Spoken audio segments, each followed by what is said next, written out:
Buona la prima, è stato un vero successo il primo torneo di scacchi città di Ravanusa svolto nella città agrigentina presso il centro multiservizi di Ravanusa.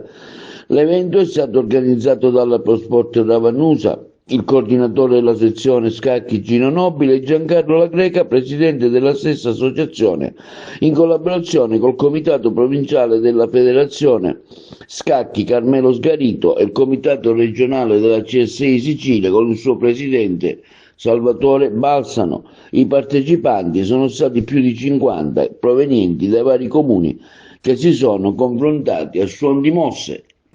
Oggi abbiamo inaugurato la sede degli scacchi della scuola Pro Sport Città di Ravanusa.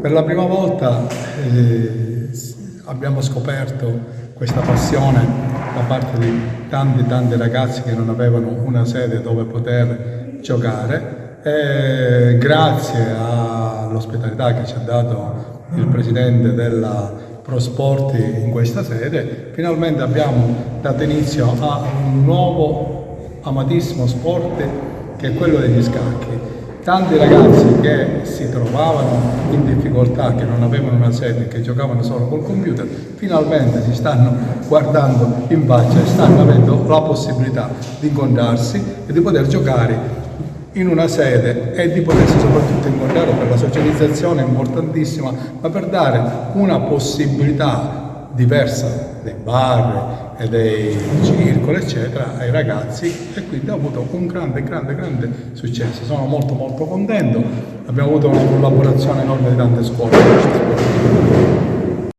Primo torneo di scacchi città di Ravanusa, ancora una volta funziona la sinergia fra Associazione Pro Sport, Federazione Scacchistica della provincia di Agrigento e AXI Comitato Regionale Sicilia. La scuola dello sport, la sezione scacchi capitanata dal professor Gino Nobile, che ha avuto l'intuizione e l'idea di avviare tanti ragazzi, funziona alla grande. Ancora una volta dimostrazione che gli sport cosiddetti di nicchia, ma non solo di nicchia, riescono benissimo quando c'è la collaborazione e la rete di tutti.